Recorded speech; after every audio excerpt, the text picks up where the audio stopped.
ছিল কথা। সো আমরা এখন হয়তো রিয়াল মাদ্রিদ না বাড়ে 20 ম্যাচ ব্যান। তো চাচ্চু তুমি শুরু করো। আচ্ছা চাচ্চু ফার্স্ট অফ অল আমি বলতে চাই তুমি তো বার্সেলোনা জার্সি পরে আছো। আমরা বার্সেলোনার ফ্যান। আসলে বার্সেলোনা তো ঠিক আছে, দুই জায়ান্ট একে অপরের মুখোমুখি হচ্ছে, যদিও বায়ার্ন মিউনিখের অবস্থাটা রাইট না, মানে জার্মান লিগও খুব একটা ভালো না, আর প্রিভিয়াস ম্যাচে তার আর্সেনালের সাথে কিন্তু খুবই ন্যারো, খুবই মানে 50-50 একটা খেলা, মানে আর কি ইভেনলি ম্যাচ। ঠিক আছে, তারা ফার্স্ট লেগে 2 দিয়েছিল, দেন সেকেন্ড লেগে খুব কষ্ট করে তারা একটা গোল দিয়েছে অ্যাকশন। সো বায়ার্নে বলি যে বায়ার্ন হচ্ছে জার্মান টিম, 1-2 হচ্ছে বায়ার্ন টিম, মানে কি বলবো, big match team. But records বলছে বায়ার্নের রেকর্ডস কিন্তু রিয়াল মাদ্রিদের সাথে খুব একটা ভালো না, আমরা জানি। ঠিক আছে, বায়ার্নের সাথে কিন্তু রিয়াল মাদ্রিদ রেকর্ডস খুব একটা ভালো না। রিয়াল মাদ্রিদ খুব মানে বেশি পরিমাণেই জিতছে বায়ার্নের বর্তমান পরিস্থিতি সবকিছু মিলিয়ে আমার মনে হয় এই ম্যাচে রিয়াল মাদ্রিদ এগিয়ে থাকবে। বাট মাদ্রিদ তো মাদ্রিদই, আমরা জানি মাদ্রিদ কি করতে পারে।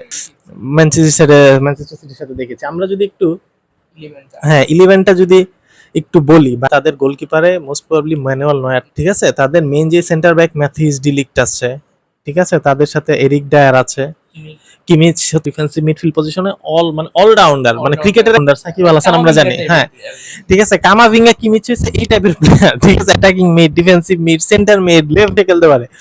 মাজারাউই আছে, হ্যাঁ লেমার আছে, লিওন গোরের মিডফিল্ডে, মানে মোটামুটি একটা 11। ঠিক আছে, টমাস মুলার, লিওয়া সানে, গিনাব্রির সাথে চুপোমেটিংকে সম্ভবত তারা সুপার সাব হিসেবে ইউজ করবে। এবং আমি এখানে একটা কথা বলতে চাই, সেটা হচ্ছে টমাস টুশেল একটা কথা বলছে গিনাব্রি নাকি এগেইনস্টে। এখন আই ডোন্ট নো আসলে গিনাব্রির ফর্মটা অত ভালো না, তো আমি জানি না সেই কথা কেন বললো, হয়তো বা সে কোচ, তার কনফিডেন্ট বা তার স্ট্র্যাটেজি থাকতে পারে। ঠিক আছে, প্লেয়ারের কথা দুইজন আমি বলবো, ফার্স্টে হ্যারি কেন এবং লিরয় সানে। ঠিক আছে, এই দুজন কিনা আমি বলতে চাই, এই দুজন কিন্তু ম্যাচ চেঞ্জার, গেম চেঞ্জার।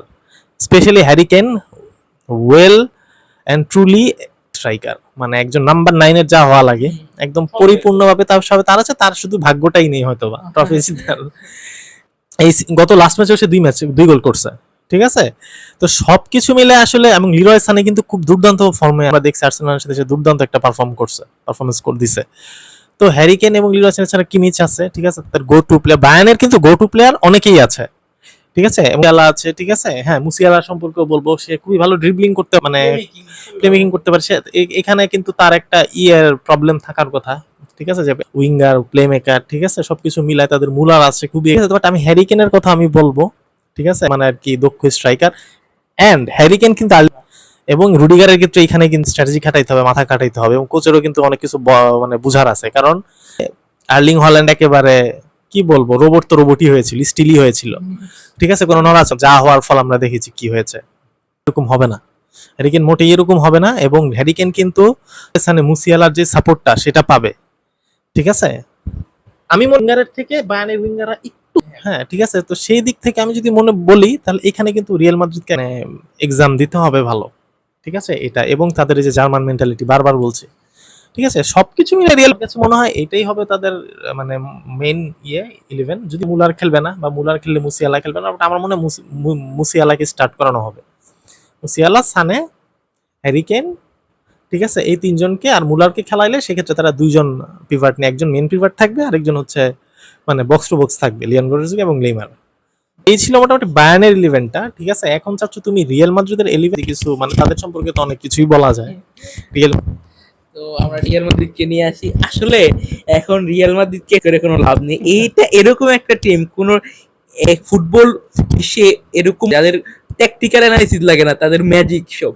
হ্যাঁ, আপনার হিস্ট্রি, তাদের যে খেলার ধরন, তারা এই যে ম্যান সিটি, তারা কিন্তু ওরকম আহামরি তাদের ছিল যে তারা ডিফেন্ড সুযোগ পায় গোল দিবে, কিন্তু তারা যে ওই মুভমেন্টটা ম্যাচ বের করে আনা, তারপর আমরা 2000 ওই লাস্টে রদ্রিগোর যে হেডার 2টা, কামব্যাক গোল 2টা, তো এখানে কোনো ট্যাকটিক্যাল বিষয় নেই, যে মেন্টালিটিটা, এটা রিয়াল মাদ্রিদের সবচেয়ে বড় পয়েন্ট। অনেকবারই দেখেছি, হ্যাঁ তো দেখেছি অনেকবার, অনেক বড় বড় কামব্যাক। আমরা রোনালদোর কথা না বললেই নয়, হ্যাঁ যদিও, কিন্তু আমাদের ফুটবল প্যানেজন হিসেবে সব প্লেয়ারদের সম্মান করা উচিত। তো রোনালদোকে যদি বলি, রোনালদো রিয়াল মাদ্রিদের সাথে এরকম একটা কানেকশন হয়ে গেছিল, তার এরও রিয়াল মাদ্রিদের আসলে সত্যি কথা আছে, তাদেরই মেন্টালিটি চেঞ্জ হয়ে যায় আমার মনে হচ্ছে। রোনালদোকে আমরা দেখি এগ্রিগেট আই থিঙ্ক জিতেছিল, এরপরে পাঁচটা গোল রোনালদো করছিল। প্রথম লিগে আই থিঙ্ক হ্যাটট্রিক করছিল, দ্বিতীয় লিগে এরপরে আই থিঙ্ক এটা 4-2 এরকম আমার আই থিঙ্ক খেয়াল নেই। শুধু একবারই হারাতে পারছে, এটাও 2000 আই থিঙ্ক ওই চেলসি যেটা ফাইনালে উঠলো, সেটা 11-12 আই থিঙ্ক 11-12 হেরে গেছিল।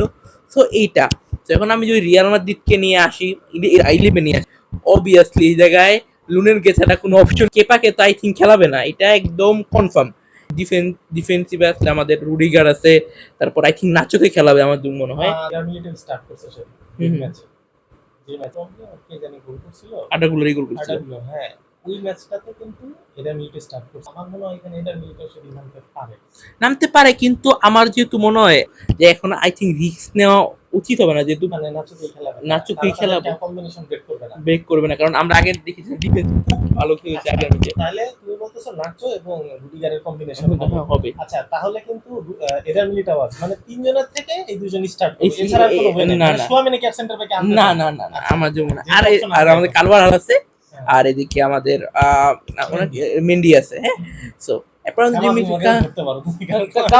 এদিকে খেলে যখন যে জায়গায় প্রয়োজন তাকে সেই জায়গায় খেলায়, ওটা তো আমরা দিলাম। এরপর যখন মিডফিল্ডে আসি, অবভিয়াসলি কামাভিঙ্গা থাকবে, আমাদের ডিএমএফ আই থিঙ্ক সুয়ামিনি, এবং এদিকে আমাদের বালুয়ার্দে থাকবে।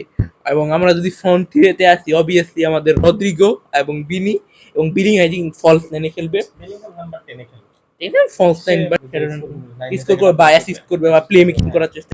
আমি একটু বেলিংহাম নিয়ে বলতে চাই, আমরা দেখেছি এল ক্লাসিকো ম্যাচে এ নিয়ে অসাধারণ খেলছে, মানে প্লেয়ার আপনার মনে হবে না যে সে অনুপস্থিত মাঠে, তার প্রেজেন্ট মাঠে। আমরা দেখেছি এল ক্লাসিকোতে সে যখন লাস্ট মিনিট পর্যন্ত গোল পাচ্ছিল না, তখনও কিন্তু তার যে এক্সিস্টেন্স এটা বোঝা যাচ্ছিল, কাজগুলো করছে মাঠে। এরপরে সে তো লাস্টে গোলে দিল, ক্লাচ করে দিল। আমরা দেখি দুই লিগ ম্যাচেই এল ক্লাসিকোতে বেলিংহাম কিন্তু স্কোর করেছে। হ্যাঁ, এটা কিন্তু অসাধারণ একটা ব্যাপার। এই আমি তোমার স্কোরটা তো তুমি বললা, সেটা হচ্ছে রিয়াল মাদ্রিদ কোনো প্লেয়ার নে পার্টিকুলারলি বলতে হইলে তার সাথে অনেকই প্লেয়ার আছে। আমি একেবারে সবকিছু কি মনে করি, বেলিংহাম কি এই ম্যাচে সবচেয়ে বড় ইমপ্যাক্ট রাখতে পারবে? আমার মনে হয় হ্যাঁ, কারণ যে বেলিংহাম কিন্তু জার্মান লিগে খেলে আসছে আগেও, এটা কিন্তু আমরা জানি ডটমুন্ডে।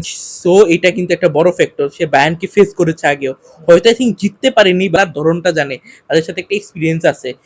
আগেও বেলিং তখন ছোট ছিল আরো, মানে এই তুলনায় ইচিউরিটি ছিল তখন, আর এখন তো বেলিংহামের কথা না বললেই নয়, তার খেলা সবাই দেখছেন সবাই। আমার মনে হয় বেলিংহাম এখানে বড় একটা ইম্প্যাক্ট রাখবে। এবং আমার মনে হয় কি এই জায়গায় এইবার রদ্রিগোকে নিয়ে আমার সন্দেহ নেই, রদ্রিগো যেহেতু সিটির সাথে ভালো খেলতে পারেন, কিন্তু আমার মনে হয় এখানে বিনিও একটি বড়। বিনিকে নিয়ে বললে আসলে বিনি কিন্তু এই সিজনে মানে তার গত 5-4 সিজন খুব একদম ধারাবাহিক গেছে, 20 গোল, খুবই মানে একদম কি বলা যায়, খুব স্পেশালি চ্যাম্পিয়ন্স লিগে ভাবা যায় তিনি মেসি নকআউট সেরে এই মানে চ্যাম্পিয়ন্স লিগের কতটা গোল আছে, ঠিক আছে? এটা কিন্তু বিনির জন্য একটা বড় একটা মানে রদ্রিগোর ক্ষেত্রে। হ্যাঁ, আমরা যে অ্যাসিস্টের এটা যেমন রোনালদোর 15টা এবং মেসির 12টা ছিল, রোনালদোরটাও ভাঙতে সময় লাগবে না বিনির, কারণ তিনি কিন্তু খুব ভালো খেলছেন, অসাধারণ একজন প্লেয়ার বিনি। সো বিনিকে নিয়েই এখন চাচ্ছু আমি তোমাকে এখানে, তো আমি বায়ার্ন নিয়ে বললে, তা আমি তোমাকে মাদ্রিদ নিয়ে কিছু প্রশ্ন করতে চাই। তো তুমি যে তুমি তো বললেই যে রুডিগার মানে মানে অন্য ট্যাকটিক্স বা অন্য মেন্টালিটির নামতে হবে, তো এই জায়গায় বুঝাতে দিতেছো তুমি কথাটা। আচ্ছা, তারা এর্লিং হল্যান্ডকে আটকানোর জন্য কি কোনো ট্যাকটিক্স দরকার ছিল না? কারণ ওকে মার করা, ঠিক আছে, কারণ ও এক জায়গাতেই পজিশন কিন্তু একটু ডিপ নিচে নামে, ঠিক আছে, বা হ্যারিকেনের যে বক্সের বাইরে থেকে শট, ঠিক আছে, বা হ্যারিকেনের যে ক্ষুধা বড় টিমের এগেইনস্টে, ঠিক আছে, ঠিক আছে, মানে ওর ভিতরে কিন্তু একটা আর্চিং আছে, একটা ক্ষুধা আছে যে আমাকে জিততে হবে। বাট এর্লিং হল্যান্ডের ভিতরে কিন্তু আমরা সেটা এইখানে কিন্তু ওকে একটা বড় একটা পরীক্ষা দিতে হবে এই দুইজনকে, স্পেশাল খেলে। নাচো কিন্তু এক্সপিরিয়েন্স হইলো, অবভিয়াসলি সে রুডিগার মানে ডিফেন্ডার না, হ্যারিকেনকে আটকানোর দায়িত্ব এবার রুডিগারের উপরই পড়বে, এবং সেক্ষেত্রে কিন্তু অনেক ঝামেলা পোহাইতে হবে তাদেরকে। কেন? হল্যান্ডকে তারা পজিশন বেস যখন এক জায়গায় দাঁড়ায় ছিল, খুব মার করা খুব ইজি ছিল, ঠিক আছে, কিন্তু এখানে লিরোরা যখন আসবে, হ্যাঁ অবভিয়াসলি ম্যানচেস্টার সিটি অবশ্যই বায়ার্নের থেকে অনেক ভালো, ঠিক আছে, ছিল, কিন্তু মানে এর্লিং হল্যান্ডের ক্ষেত্রে জিনিসটা ছিল মার করাটা তাকে এতটাই ইজি, একদম পারার মানে যে খেলাটা মানে সেই খেলাটা হয়েছিল সেমিফাইনাল, ঠিক আছে, কিন্তু এরকম না, সে এই সিজনে 40+, ঠিক আছে, এর্লিং হল্যান্ডের ডাবল। আমরা হেফেক নাম্বার 9 রোবট নাম্বার 9, কিন্তু হইলোটা কি, যদিও সে ইনজুরি ছিল, সে অর্ধেক। আচ্ছা আমরা পুরোই না নাম্বার নেই তারও একটা নাম্বার 9 কে লিস্ট এক দুইজনকে ড্রিবল করার বা ড্রিবল পাস করার কিন্তু ক্যাপাবিলিটি থাকতে হবে। ভালো একটা পাস করা হ্যাঁ, বা পজিশনিং সেন্স, ঠিক আছে, এই সব কিছু থাকতে হবে। বা সে নাম্বার 10 কে একটু উপরে উঠায় দিয়ে অ্যাসিস্ট করা, এগুলো কিছুই কিন্তু আর্লিং হল্যান্ডের ভিতরে নাই। ড্রগবা হ্যাঁ, তারপরে ইতো, ইতো ছিল, হ্যাঁ, তারপরে ডেভিড ভিয়া, সবাইকেই দেখছি অনেক মানে অ্যাক্টিভ ছিল। কিন্তু হ্যারিকেন তো যদি আমরা হ্যারিকেন তো যুক্ত করি তো অনেক নিচে নাইমা আসে, down the left down the right, ঠিক আছে, অনেক ভাবে কিন্তু এইখানে একটা ফ্যাক্ট হ্যারিকেনকে আটকানো, ঠিক আছে, যদিও আমি মনে করি যে মেইন গেম চেঞ্জার হবে না, আসলে পুরো টিমটাই খেলতে হবে। জার্মানি মানে হচ্ছে পুরো টিম খেলা, জার্মান টিম লিগ, এটা তো আর ন্যাশনাল টিম না, এখানে জার্মানির আসবে, এখানে মেন্টালিটি রিয়াল মাদ্রিদ এখানে। আমি এখানে মনে করি আজকের লেগটাতে হয়তোবা ন্যারো একটা মার্জিন 1-0 বা ড্র, ঠিক আছে, বাট আলটিমেটলি আজকে হচ্ছে মিউনিকে খেলা, এলিয়ান্স এরিনায়, ঠিক না, আলটিমেট, ঠিক আছে। আমি এখানে একটা ইন্টারেস্টিং একটা ফ্যাক্ট বলতে চাই চারটা টিম নিয়ে। হ্যাঁ, লিগটায় চারটা ফ্যাক্ট আছে। এক, রয়্যালিটি পাবে চ্যাম্পিয়ন্স লিগ জিতে। দুই, সে কখনো চ্যাম্পিয়ন্স লিগ জিতে নাই, পিএসজি নতুন একটা গেছে, সে একটা মানে আর কি গ্রেটেস্ট অফ অল টাইমের কাতারের নাম লেখাবে, লিজেন্ডের কাতারে যাওয়ার একটাই থাকবে, হ্যারি কেইন, যা সুযোগ আছে।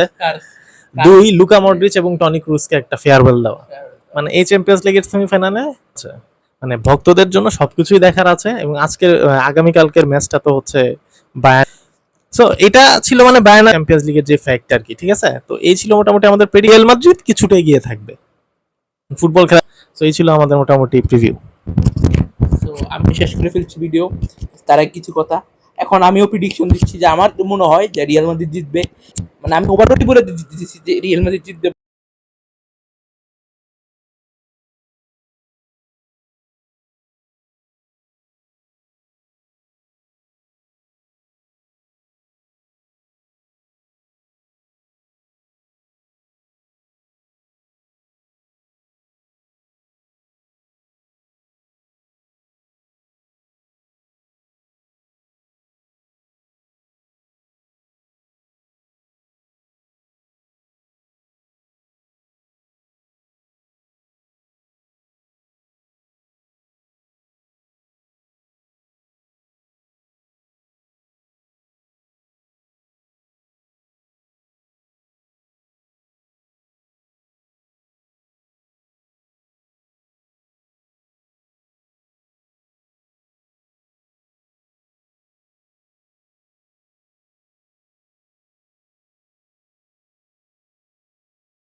বলে দিচ্ছি যে রিয়াল মাদ্রিদ জিতবে বা এই মার্জিন হতে পারে বা ড্র হতে পারে, কিন্তু এদিকে পিএসজি যদি হয়, যদি বায়ার্ন জিতে, আই থিঙ্ক দুইটার একটা জিতলে আমি অবশ্যই চাবো যে অবশ্যই এই ক্লাসিক মানে বায়ার্ন মানে জার্মানদের ভিতরে যে হ্যাঁ ক্লাসিক এইটা হোক।